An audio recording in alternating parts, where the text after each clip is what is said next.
আসসালামু আলাইকুম। বিভিন্ন চাকরি পরীক্ষায় আসা গুরুত্বপূর্ণ 25টি এমসিকিউ প্রশ্ন, যেগুলো বিভিন্ন পরীক্ষায় বারবার রিপিট হয়। এই প্রশ্নগুলোর ব্যাখ্যা বিশ্লেষণ সহ সমাধান করব। সমাধানে এসএ স্টাডি কেয়ার। 1 নম্বর প্রশ্ন, বাংলায় তৎসম উপসর্গ কোনটি? আমরা জানি বাংলায় তৎসম উপসর্গ মোট হলো 20টি। তো অপশন ক তে আছে প্রো। প্রো একটি তৎসম উপসর্গ, তাহলে এটাই হবে তৎসম উপসর্গ। অন্যদিকে অঘা, অজ এবং ইতি, এই তিনটি হচ্ছে বাংলা উপসর্গ। তাহলে এখানে তৎসম উপসর্গ হবে ক নম্বর প্রো। টেকসই উন্নয়নের উদ্দেশ্য কয়টি? তো টেকসই উন্নয়ন হচ্ছে এসডিজি, অর্থাৎ সাস্টেনেবল ডেভেলপমেন্ট গোল, যেটি জাতিসংঘ কর্তৃক 2015 সালে গৃহীত হয়। এর লক্ষ্য হচ্ছে 17টি এবং উদ্দেশ্য হচ্ছে 169টি। তাহলে টেকসই উন্নয়নের উদ্দেশ্য হবে হচ্ছে 169টি। ক নম্বর সঠিক অ্যান্সার। 3 নম্বর প্রশ্ন, হাত ধুয়ে বসা বাগধারাটির অর্থ কী? এখানে কতে আছে খেতে বসা হবে না, শুরু করা হবে না, সাধু সাজা। তাহলে হাত ধুয়ে বসা বাগধারার অর্থ হবে হচ্ছে গ নম্বর সাধু সাজা। কোনটি রবীন্দ্রনাথের রাজনৈতিক উপন্যাস? আমরা জানি 2010 সালে প্রকাশিত গোরা হচ্ছে রবীন্দ্রনাথ ঠাকুরের রাজনৈতিক উপন্যাস। তাহলে এখানে অ্যান্সার হবে ঘ নম্বর গোরা। 5 নম্বর প্রশ্ন, শঠ শব্দের বিপরীত শব্দ কোনটি? শঠ শব্দের অর্থ হচ্ছে কপট বা অসাধু। এর বিপরীত শব্দ হবে হলো সাধু। ক নম্বর সাধু। 6 নম্বর প্রশ্ন, দৌরাত্ম্য শব্দের সন্ধিবিচ্ছেদ কি? আমরা জানি দৌরাত্ম্য শব্দের সন্ধিবিচ্ছেদ হবে হচ্ছে অপশন ঘতে দুহ যোগ আত্মা, এটি একটি বিসর্গ সন্ধি। ঘ নম্বর দুহ যোগ আত্মা, দৌরাত্ম্য। সংবিধানের কোন ধারাতে জরুরি অবস্থা জারির বিধান রয়েছে? বাংলাদেশের সংবিধানের 141-এর ক অনুচ্ছেদ অনুযায়ী রাষ্ট্রপতি যুদ্ধবিগ্রহ বা অভ্যন্তরীণ গোলযোগ বা অন্য কোনো বিপদের আশঙ্কায় প্রধানমন্ত্রীর সাথে পরামর্শক্রমে অনধিক 4 মাস বা 120 দিনের জন্য জরুরি অবস্থা জারি করতে পারেন। তাহলে সংবিধানের 141-এর ক অনুচ্ছেদ অনুযায়ী জরুরি অবস্থা জারি করতে পারেন। গ নম্বর সঠিক অ্যান্সার, 141-এর ক। কোয়াডভুক্ত দেশ নয় কোনটি? কোয়াড হলো কিউইউএডি, কোয়াড, যার পূর্ণরূপ হচ্ছে কোয়াড্রিল্যাটারাল সিকিউরিটি ডায়ালগ। এটি 4টি দেশ নিয়ে গঠিত। দেশগুলো হলো ভারত, জাপান, যুক্তরাষ্ট্র এবং অস্ট্রেলিয়া। তাহলে এখানে কোয়াডভুক্ত দেশ নয় হবে হচ্ছে মালয়েশিয়া। খ নম্বর মালয়েশিয়া। 9 নম্বর প্রশ্ন, পপি উৎপাদনকারী কোন দেশটি গোল্ডেন ট্রায়াঙ্গেলের অন্তর্ভুক্ত নয়? তো আমরা জানি পপি বা আফিম এক ধরনের মাদকদ্রব্য। দক্ষিণ পূর্ব এশিয়ার 3টি দেশ যেগুলোতে ব্যাপক পরিমাণে পপি উৎপাদিত হয়, এ ধরনের 3টি দেশকে বলা হয় হচ্ছে গোল্ডেন ট্রায়াঙ্গেল। তো দেশগুলো হচ্ছে লাওস, থাইল্যান্ড এবং মিয়ানমার। তাহলে আমরা দেখতে পাচ্ছি এখানে অপশন কতে আছে কম্বোডিয়া। তাহলে কম্বোডিয়া হচ্ছে গোল্ডেন ট্রায়াঙ্গেলের অন্তর্ভুক্ত দেশ নয়। অ্যান্সার হবে ক নম্বর কম্বোডিয়া। নগর পুরিলে দেবালয় কি এরাই উক্তিটি করেছেন? মধ্যযুগের শেষ কবি ভারতচন্দ্র রায়গোনাকার তার অন্নদামঙ্গল কাব্যে এই উক্তিটি করেছেন। তাহলে নগর পুরিলে দেবালয় কি এড়াই উক্তিটি করেছেন ভারতচন্দ্র রায়গোনাকার। খ নম্বর ভারতচন্দ্র রায়গোনাকার। শূন্যপুরাণ কাব্য কার রচনা? শূন্যপুরাণ হচ্ছে রামাই পণ্ডিত রচিত একটি কাব্য, যেটি বাংলা সাহিত্যের অন্ধকার যুগে রচিত হয়। তাহলে শূন্যপুরাণ কাব্যটি হচ্ছে রামাই পণ্ডিতের। গ নম্বর রামাই পণ্ডিত। পৃথিবীর সবচেয়ে বড় এনজিও ব্র্যাক কত সালে প্রতিষ্ঠিত হয়? আমরা জানি পৃথিবীর সবচেয়ে বড় এনজিও হচ্ছে ব্র্যাক, যেটি প্রতিষ্ঠিত হয় 1972 সালে। যার প্রতিষ্ঠাতা হচ্ছেন স্যার ফজলে হাসান আবেদ এবং এর সদর দপ্তর ঢাকার মহাখালীতে অবস্থিত। তাহলে ব্র্যাক প্রতিষ্ঠিত হয় হচ্ছে 1972 সালে। ক নম্বর 1972। অম্বর এর প্রতিশব্দ কোনটি? আমরা জানি অম্বর শব্দের প্রতিশব্দ হচ্ছে আকাশ, বোম, আসমান, গগন, অন্তরিক্ষ ইত্যাদি। তো এখানে অপশন কতে আছে পৃথিবী হবে না, জল হবে না, সমুদ্র হবে না, বোম হবে। আমরা জানি বোম শব্দের অর্থ হচ্ছে আকাশ বা অম্বর। ক নম্বর বোম। ফোর্ট উইলিয়াম কলেজে বাংলা বিভাগ খোলা হয়। আমরা জানি ফোর্ট উইলিয়াম কলেজ প্রতিষ্ঠিত হয় 4 মে 1800 খ্রিস্টাব্দে এবং 1801 সালে ফোর্ট উইলিয়াম কলেজে বাংলা বিভাগ খোলা হয় এবং বাংলা বিভাগের প্রধান অধ্যক্ষ ছিলেন উইলিয়াম কেরি এবং ফোর্ট উইলিয়াম কলেজটি 1854 সালে বন্ধ হয়ে যায়। তাহলে ফোর্ট উইলিয়াম কলেজে বাংলা বিভাগ খোলা হয় হচ্ছে 1801 সালে। খ নম্বর 1801।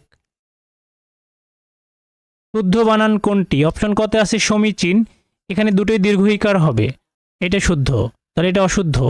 খতে আছে পুরস্কার, এখানে মূর্ধন্য স হবে না, এখানে হবে দন্ত স, পুরস্কার। গতে আছে পরিষ্কার, পরিষ্কার এখানে দন্ত স না হয়ে মূর্ধন্য স হবে, পরিষ্কার, এটাও ভুল। ঘতে আছে অদৃষ্টপূর্ব, এই বানানটি শুদ্ধ, তাহলে শুদ্ধ বানান হবে ঘ নম্বর অদৃষ্টপূর্ব। নভ থিয়েটারের স্থপতি কে? অপশন কতে আছে লুই কান, লুই কান হচ্ছে জাতীয় সংসদের স্থপতি। খতে আছে আলী ইমাম, আলী ইমাম হচ্ছে নভ থিয়েটারের স্থপতি। 25 সেপ্টেম্বর 2004 ঢাকার বিজয় সরণিতে নব থিয়েটার স্থাপন করা হয়, তাহলে নব থিয়েটারের স্থপতি হচ্ছেন আলী ইমাম, খ নম্বর আলী ইমাম। অন্যদিকে গতে আছে কামরুল হাসান, কামরুল হাসান হচ্ছেন বাংলাদেশের জাতীয় পতাকার ডিজাইনার। ঘতে আছে শামীম শিকদার, যিনি হচ্ছেন স্বোপার্জিত স্বাধীনতার ভাস্কর, তাহলে নব থিয়েটারের স্থপতি হচ্ছেন খ নম্বর আলী ইমাম। একটি বর্গের পরিসীমা 36 মিটার হলে এর একটি কর্ণের দৈর্ঘ্য কত? তো এটা একটা বর্গ যদি আমরা চিন্তা করি, যেটা একটা বর্গ যার প্রতিটি বাহু হচ্ছে এ, তাহলে এই বর্গের পরিসীমা আমরা জানি বর্গের পরিসীমা সমান 4a, 4a সমান হচ্ছে 36, এখানে দেয়া আছে, তাহলে এ সমান হবে হলো 4 9 36 9। এখন আমাদের বর্গের কর্ণ বের করতে হবে, এটা হলো বর্গের কর্ণ।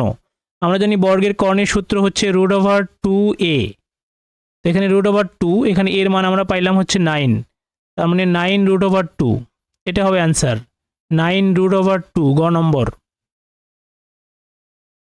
একটি ত্রিভুজের 3টি কোণের অনুপাত 3:4:5 হলে বড় কোণটির মান কত? তো এটা একটা ত্রিভুজ চিন্তা করতে পারি আমরা, যার 3টি কোণের অনুপাত হচ্ছে, আমরা ধরি এটা হলো ছোট কোণ, এটা হলো 3, এটা হচ্ছে 4 এবং এটা হচ্ছে 5। কোণের অনুপাতগুলো যদি এরকম হয় তাহলে বড় কোণটির মান কত? তাহলে এই বড় কোণটির মান কত হবে?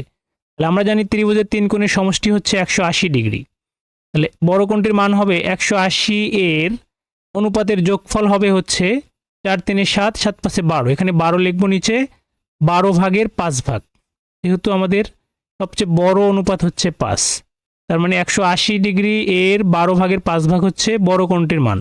এটা যদি আমরা কাটাকাটি করি, 12 দিয়ে যদি আমরা 18কে ভাগ করি হবে হচ্ছে একবার গেলে হবে 12, থাকবে 6, 60 হবে, 5 12 60, তার মানে 15 হবে। 15 এবং 5 গুণ করলে 5 15 75 ডিগ্রি, তাহলে বড় কোণটির মান হবে ক নম্বর 75 ডিগ্রি। কোন নদীতে জোয়ার ভাটা হয় না? আমরা জানি কুমিল্লার দক্ষ নামে পরিচিত গোমতী নদীতে কোনো জোয়ার ভাটা হয় না, তাহলে অ্যান্সার হবে ক নম্বর Gomati. Dash a Friday evening I saw him, এখানে ইন, অন, অ্যাট, ফ্রম, আমরা জানি নির্দিষ্ট দিনের নামের আগে প্রেপোজিশন হিসেবে অন ব্যবহৃত হয়, তাহলে এখানে বি নাম্বার হবে সঠিক answer. On a Friday evening I saw him, B number on. Wars dash everybody, এখানে অপশন এতে আছে অ্যাফেক্টস, তো এখানে অ্যাফেক্টসের সাথে এজ যুক্ত আছে, এটা হবে না, কারণ এখানে ওয়ার্স প্লুরাল আছে, তাহলে এখানে ভার্বের সাথে এজ যুক্ত করা যাবে না, এটা ভুল। বিতে আছে ইফেক্ট, তো আমরা জানি ইফেক্ট শব্দটি হচ্ছে নাউন, তো এখানে একটি ভার্ব বসবে, তার মানে ইফেক্ট শব্দটি বসবে না। সিতে আছে অ্যাফেক্ট, এটি একটি ভার্ব এবং এটি সঠিক answer, wars affect everybody, C number. Which is the correct spelling, এখানে অপশনগুলোর মধ্যে বিতে আছে সঠিক অ্যান্সার, CONDEMN, কন্ডেম, যার অর্থ হচ্ছে দোষী সাব্যস্ত করা, তাহলে B number condemn. Select the right antonym of mobile, mobile শব্দের অ্যান্টানিম কি? মোবাইল শব্দের অর্থ হচ্ছে ভ্রাম্যমান বা চলমান। এতে আছে মুভিং, মুভিং মানেও চলমান, এটা সিনোনিম হতে পারত। বিতে আছে ডিভাইডেড মানে বিভক্ত, এটা হবে না। সিতে আছে পোর্টেবল, পোর্টেবল অর্থ হচ্ছে বহনযোগ্য, এটাও হবে না। ডিতে আছে ফিক্সড, ফিক্সড অর্থ নির্ধারিত বা চলমান নয়, তাহলে মোবাইল শব্দের অ্যান্টানিম হবে হচ্ছে fixed, D number. Which one is masculine gender? কোনটি ম্যাসকিউলিন জেন্ডার? অপশন এতে আছে কাউ। কাউ হচ্ছে গাভী, যেটি হচ্ছে ফেমিনিন জেন্ডার। বিতে আছে হলো হেয়ারেস, এটা হচ্ছে উত্তরাধিকারিণী, এটিও ফেমিনিন জেন্ডার। সিতে আছে নেফিউ, নেফিউ হচ্ছে ভাইয়ের পুত্র বা ভাতুষপুত্র, এবং এটি হচ্ছে ম্যাসকিউলিন জেন্ডার। তাহলে ম্যাসকিউলিন জেন্ডার হবে নেফিউ, সি নাম্বার। অন্যদিকে বি হচ্ছে স্ত্রী মৌমাছি, এটিও ফেমিনিন জেন্ডার। তাহলে ম্যাসকিউলিন জেন্ডার হবে নেফিউ, সি নাম্বার। 25 নম্বর প্রশ্ন, rise early with the Lark, in this sentence the verb rise is intransitive, transitive, factitive, causative. তো এই বাক্যে দেখা যাচ্ছে rise early with the Lark, যার অর্থ হচ্ছে সূর্যোদয়ের সাথে সাথে ঘুম থেকে ওঠা। এখানে রাইজ শব্দটি একটি ইন্ট্রানজিটিভ ভার্ব। আমরা জানি যে ভার্বগুলো অবজেক্ট গ্রহণ করে না তাদেরকে বলা হয় ইন্ট্রানজিটিভ ভার্ব। এখানে রাইজ শব্দটি একটি ইন্ট্রানজিটিভ ভার্ব। অ্যান্সার হবে এ নাম্বার, ইন্ট্রানজিটিভ ভার্ব। ভিডিওটি যদি ভালো লেগে থাকে অবশ্যই চ্যানেলটি সাবস্ক্রাইব করবেন, ভিডিওটিতে লাইক, কমেন্টস এবং শেয়ার করবেন। কমেন্ট বক্সে ডান লিখতে ভুলবেন না। ধন্যবাদ।